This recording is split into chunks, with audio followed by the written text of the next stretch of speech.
Media మిత్రులందరికీ నమస్కారాలు. Friends, జై శ్రీరామ్. దేశమంతా రామమయమైపోతే ఆంధ్రప్రదేశ్ దొంగలమయమైపోయింది. దేశమంతా రామమయం, ఆంధ్రప్రదేశ్ దొంగలమయం. దొంగ ఓట్లు, కరెన్సీ నోట్లు, కరెన్సీ నోట్లతో ఎన్నికల్లోకి వెళ్ళి తద్వారా ఎన్నికల్లో గెలవాలని చెప్పి అధికార పార్టీ పన్నాగాలు పడుతోంది.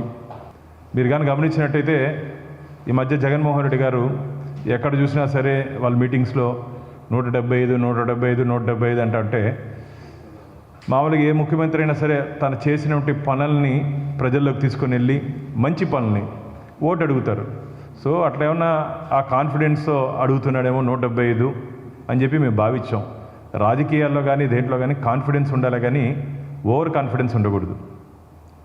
ఇప్పుడు అర్థమవుతుంది, కేవలం దొంగ ఓట్ల మీద ఆధారపడి, కరెన్సీ నోట్ల మీద ఆధారపడి తిరిగి అధికారంలోకి రావాలని చెప్పి జగన్మోహన్ రెడ్డి గారు ప్రయత్నం చేస్తున్నారు. డిసెంబర్ 14 మా రాష్ట్ర అధ్యక్షురాలు పురంధేశ్వరి గారితో కలిసి కేంద్ర ఎన్నికల సంఘానికి తిరుపతి బై ఎలక్షన్స్లో ఈ ఎలక్షన్ దొంగ ఓట్లు ప్రక్రియలో భాగంగా ఎపిక్ కార్డ్స్ ఈఆర్ఓ వెబ్సైట్ నుంచి దాదాపు 34,000 పైచిలకు ఎపిక్ కార్డ్స్ని డౌన్లోడ్ చేసుకోవడం జరిగింది.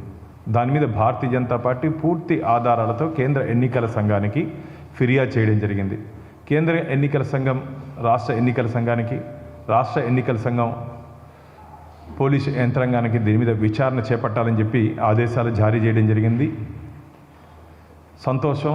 విచారణ అయితే మొదలుపెట్టారు కానీ కేసుని పక్కదారి పట్టించే ప్రయత్నం చేస్తున్నారు. విచారణ మొదలుపెట్టారు కానీ ఈ దొంగ ఓట్ల వ్యవహారంలో కేసుని పక్కదారి పట్టించే ప్రయత్నం పోలీసు అధికారులు చేస్తున్నారు. నేను పోలీసు యంత్రాంగాన్ని ప్రశ్నిస్తున్నా, ఇంకా ఎంతకాలం మీద అధికార పార్టీ నీ భుజాల మోస్తారు మీరు? ఇంకొక 60 రోజుల్లోనో ఒక నెలలోనో ఎన్నికలు జరగబోతున్నాయి. ఈ సమయంలో కూడా మీరు అధికార పార్టీ నాయకులు వంత పాడడం మంచిది కాదు. మేము దీని మీద తిరుపతి ఎస్పీ గారికి కలిసి ఫిర్యాదు చేయడం జరిగింది. అసలు నిందితుల్ని తప్పించడానికి పోలీస్ యంత్రాంగం ప్రయత్నం చేస్తుంది. నిష్పక్షపాతంగా విచారణ జరిపించండి.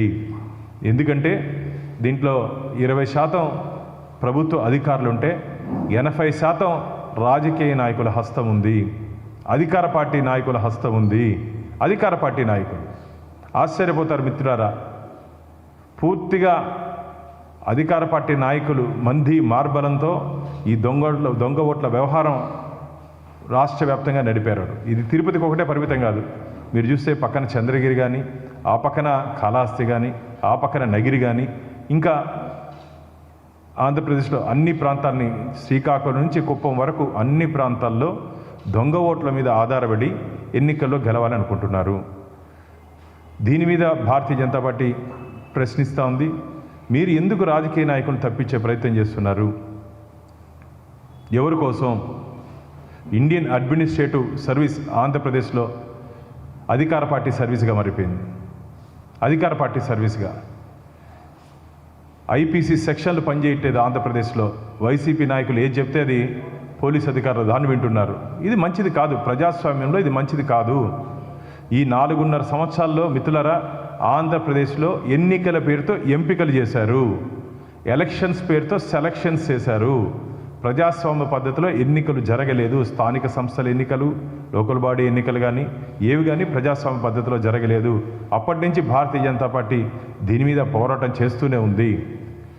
దురదృష్టం ఏంటంటే, మన ఎన్నికల సంఘానికి ఫిర్యాదు చేసిన మానిటరింగ్ అథారిటీ, దాని ఎంక్వైరీ అథారిటీ ఈ ఫెడరల్ సిస్టంలో స్టేట్ బాడీకి, రాష్ట్ర ప్రభుత్వ పరిధిలో ఉంటుంది.